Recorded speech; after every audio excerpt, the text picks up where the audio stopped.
धर्मगुरु, कथावाचक और संत आपस में क्यों लड़ रहे हैं, इस पर विस्तार से बात करना जरूरी है क्योंकि बहुत दिन से इसकी चर्चा हो रही है। चलिए आपको पूरी खबर बता देता हूं।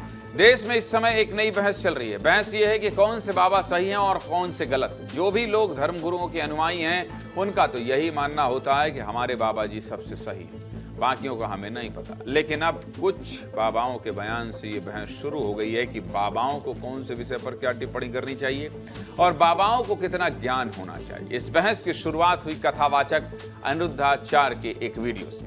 अनिरुद्धाचार्य भगवान कृष्ण की कथा कहते हैं। कुछ दिन पहले समाजवादी पार्टी के मुखिया और उत्तर प्रदेश के पूर्व मुख्यमंत्री अखिलेश यादव का आमना सामना हुआ।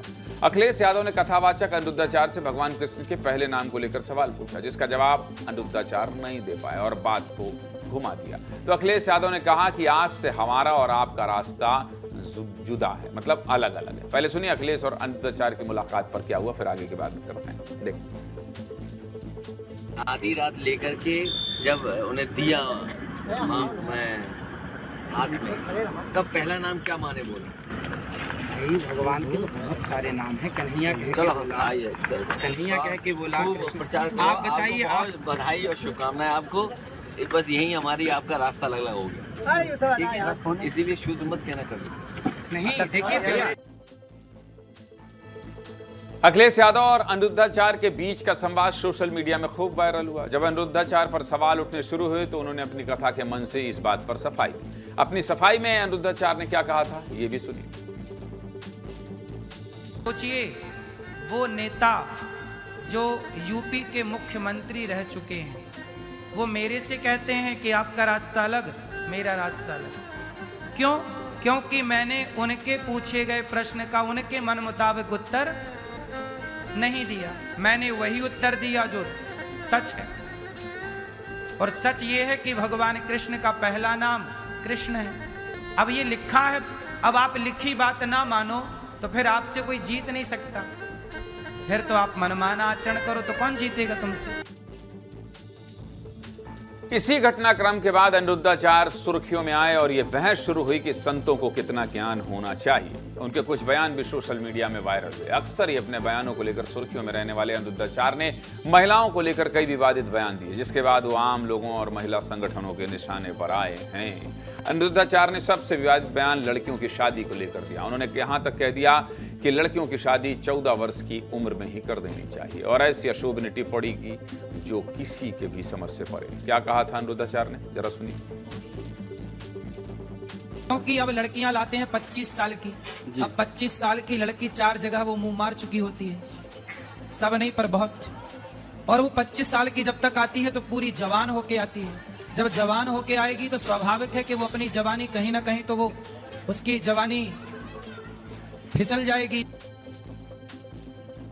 अनिरुद्धाचार्य का ये बयान अशोभनीय तो है ही, साथ ही गैरकानूनी भी है। 14 साल की उम्र में लड़कियों की शादी करना ही गैरकानूनी है। विवाद ज्यादा बढ़ा तो अनिरुद्धाचार्य ने इस वीडियो को AI जनरेटेड बताया, लेकिन इस वीडियो पर माफी भी मांगनी पड़ी। करीब 1 साल पहले अनिरुद्धाचार्य ने अपनी कथा में भगवान शिव को भगवान कृष्ण का साला बताया था। उन्होंने कहा कि कृष्ण का विवाह उज्जैन में हुआ था, इसलिए भगवान शिव कृष्ण के साले लगे, जिसका साधु संतों ने बहुत विरोध किया, जिसके बाद उन्होंने माफी मांगी। इतना ही नहीं, अनिरुद्धाचार्य ने महिलाओं को लेकर भी कई बार अशोभनीय टिप्पणी की। एक बार उन्होंने कहा कि स्त्री का अत्यधिक सुंदर होना दोष है, सीता और द्रौपदी की पीड़ा उनकी सुंदरता के कारण। इतना ही नहीं, जयपुर में प्रवचन के दौरान उन्होंने कहा कि फिल्म देखने जाने वाली लड़कियों के 35 टुकड़े हो जाते हैं। अनिरुद्धाचार्य ने वाल्मीकि समेत भारतीय इतिहास के कई संतों पर भी टिप्पणी की और इन सभी बयानों पर विवाद बढ़ने के बाद अनिरुद्धाचार्य ने माफी भी मांगी। बहस केवल यहीं तक नहीं रुकी। अनिरुद्धाचार्य के महिलाओं को लेकर दिए बयान पर विवाद अभी थमा भी नहीं था कि मथुरा के प्रसिद्ध संत प्रेमानंद महाराज ने भी महिलाओं को लेकर टिप्पणी की।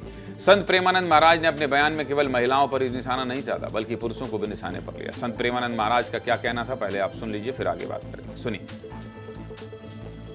कैसी पोशाकें पहने, कैसे आचरण कर रहे हैं, एक लड़के से ब्रेकअप, दूसरे से व्यवहार, फिर दूसरे से ब्रेकअप, फिर तीसरे से व्यवहार, और व्यवहार व्यभिचार में परिवर्तित हो रहा है।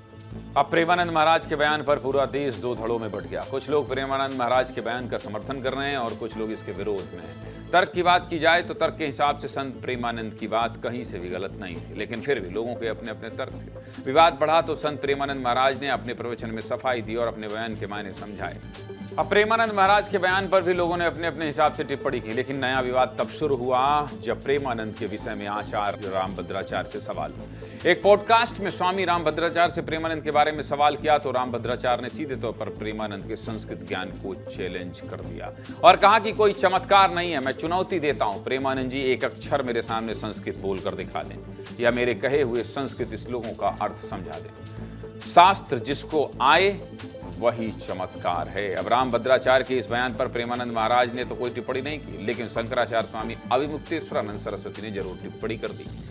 टिप्पणी करते करते अविमुक्तेश्वरानंद सरस्वती इतने असंवेदनशील हो गए और मर्यादा लांघ कर कुछ ऐसा बोल गए जिसकी चारों तरफ अब आलोचना हो रही है। क्या कहा है अविमुक्तेश्वरानंद सरस्वती ने, सुनिए।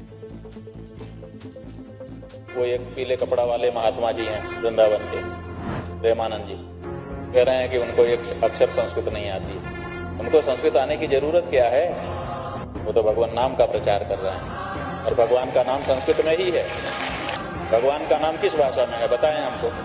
वो दिन भर राधे राधे कृष्ण कृष्ण राधे राधे कृष्ण कृष्ण, जो व्यक्ति भगवान के नाम का उच्चारण कर रहा है वो दिन भर संस्कृत ही तो बोल रहा है। और क्या बोल रहा है? आपको नहीं दिखाई देता, आपको सुनाई भी नहीं देता लगता है। पलटवार करते करते स्वामी अविमुक्तेश्वरानंद व्यक्तिगत हो गए। उनकी टिप्पणी न सिर्फ ओछी है बल्कि अपमानजनक भी है। इसलिए इस टिप्पणी पर हमने साधु संतों की राय भी जानी है। क्या कह रहे हैं साधु संत, सुनिए।